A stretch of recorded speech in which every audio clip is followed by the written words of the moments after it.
Dans cette présentation, nous allons voir comment faire un diagramme à bâton pour une variable quantitative discrète. En l'occurrence, nous allons nous servir de la répartition des 50 employés selon le nombre d'enfants que l'on peut retrouver dans le document de travail. Les nombres d'enfants seront notre variable x sur l'axe des abscisses et le pourcentage d'employés, on pourrait prendre le nombre d'employés ou le pourcentage d'employés pour les y. Ce que nous, on va faire, c'est qu'on va choisir le pourcentage d'employés comme pour l'axe des y.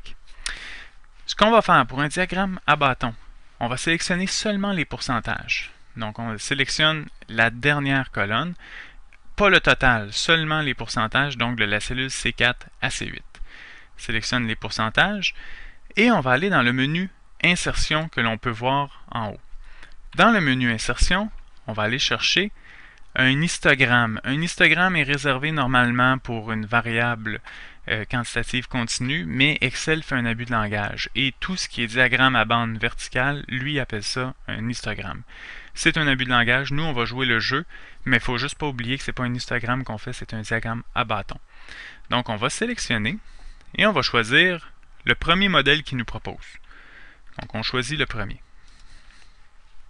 Là on peut voir, ça se rapproche déjà d'un diagramme à bâton. Par contre, il y a plusieurs modifications à apporter. Première chose que l'on peut voir, c'est qu'ici, en bas sur l'axe des abscisses, l'axe des X, on devrait avoir 0 enfant, 1 enfant, 2 enfants, 3 et 4 enfants. Excel, lui, par défaut, il fait 1, 2, 3, 4 et 5. Donc, il y a un problème pour Excel. Ici, lui, il écrit les chiffres dans l'ordre. Et nous, ce qu'on veut, c'est commencer à 0. Il va falloir modifier ça en priorité pour ne pas l'oublier surtout.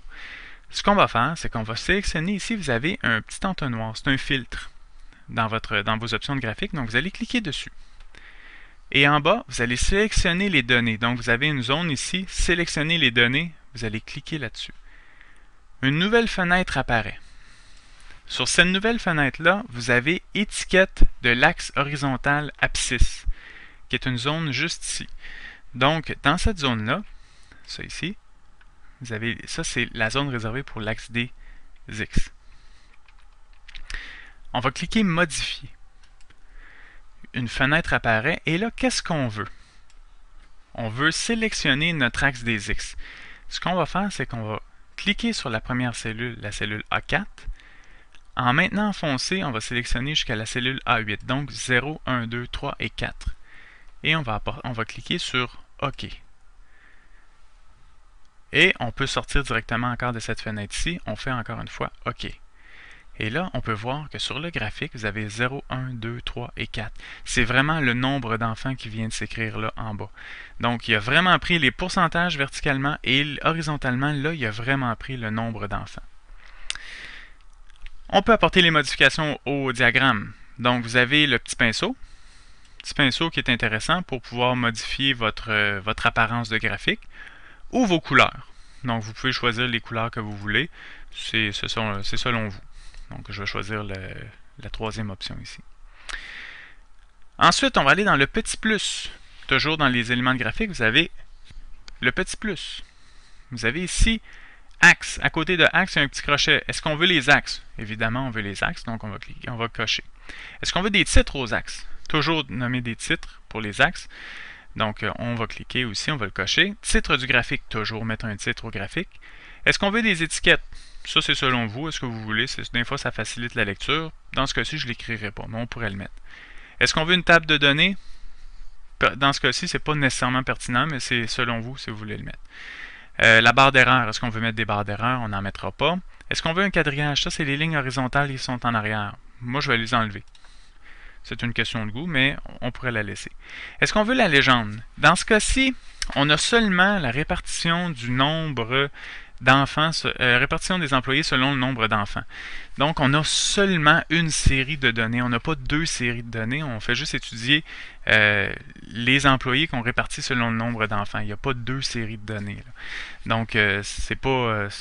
par exemple, je vous donne un exemple. Ça pourrait être répartition du salaire selon les employés selon le salaire. Ça serait une série où on pourrait avoir répartition des hommes selon le salaire et des femmes selon le salaire. À ce moment-là, on aurait deux séries de données. Mais là, dans ce cas-ci, c'est tout le monde est mêlé. Il y a une série de données. Donc, pas vraiment intéressant de mettre une légende dans ce cas-ci. Et une courbe de tendance, pas vraiment besoin dans ce cas-ci non plus, donc on peut l'enlever. On n'est pas obligé de le mettre. Et là, notre graphique, notre diagramme est presque terminé. Il reste des petites modifications à faire. On va donner un titre au graphique. Donc, on va cliquer une fois sur titre du graphique, une seule fois, et on va aller dans la barre de formule que l'on peut voir en haut ici. On met la barre de formule, on fait égal, et on va donner, on veut que le titre du graphique ou le titre du diagramme soit égal au titre de notre tableau. Donc, on va cliquer sur le titre du tableau. Donc, le titre du diagramme est le même que le titre du tableau. La feuille s'appelle nombre d'enfants.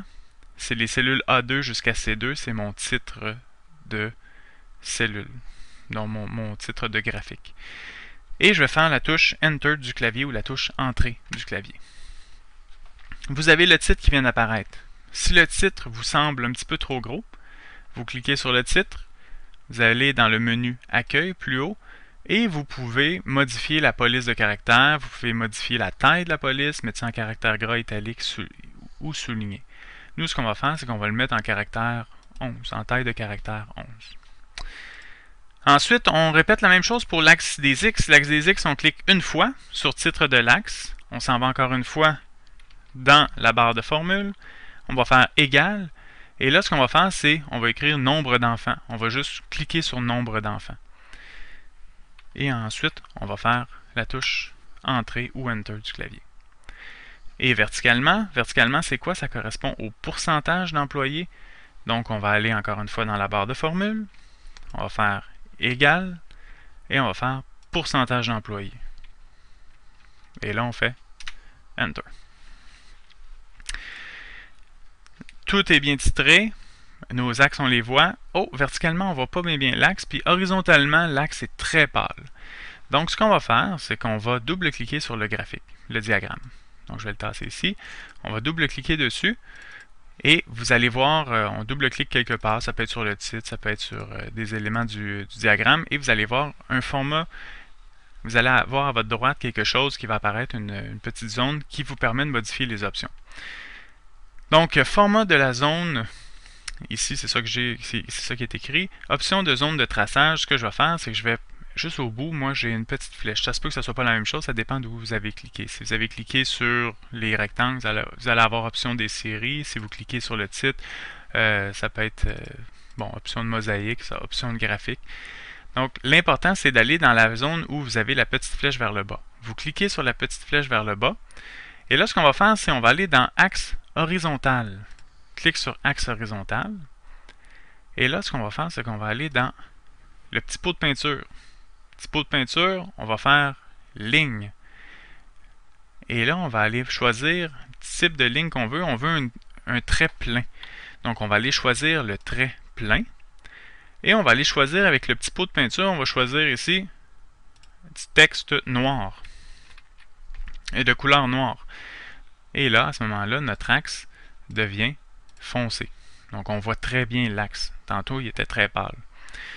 Une autre chose aussi, vous avez 0, 1, 2, 3 et 4. Il y a un ordre qui est placé là-dedans. Donc, normalement, quand il y a un ordre, il faut mettre une flèche. Donc, ce qu'on va faire, c'est on va aller un petit peu plus bas. On va sélectionner encore une fois.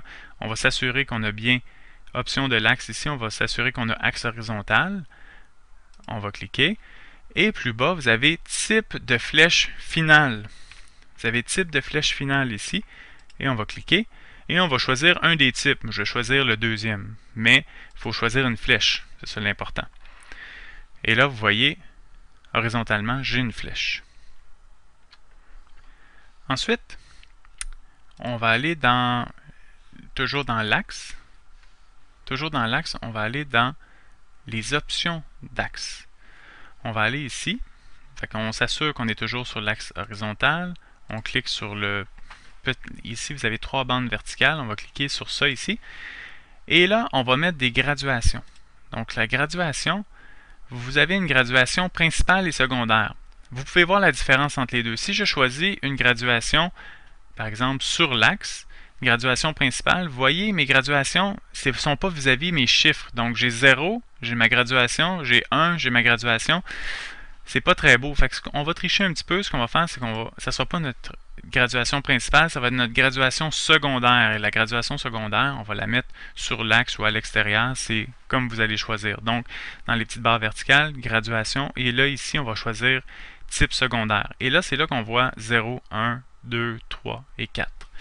Vous voyez, ils sont tous à égale distance, l'une de l'autre. Donc, ça va être notre graduation qu'on va utiliser.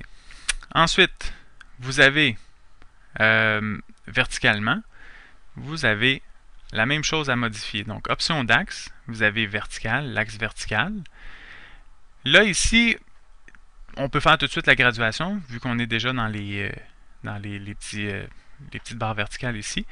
Donc, on choisit la graduation, on va choisir encore une fois sur l'axe. On peut choisir sur l'axe, et là, ça va être notre graduation verticale. Les bonds sont tous égaux. Ensuite, on peut choisir dans le petit pot de peinture. On va aller dans le petit pot de peinture, vu qu'on est toujours dans la modification de l'axe vertical. On va aller dans ligne.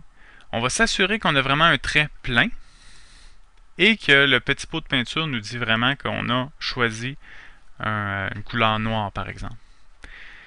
Et plus bas, encore une fois, vu que c'est des chiffres qui sont ordonnés de 0 jusqu'à 40, on doit mettre une flèche dans ce cas-ci. Donc, on doit faire une flèche vers le haut.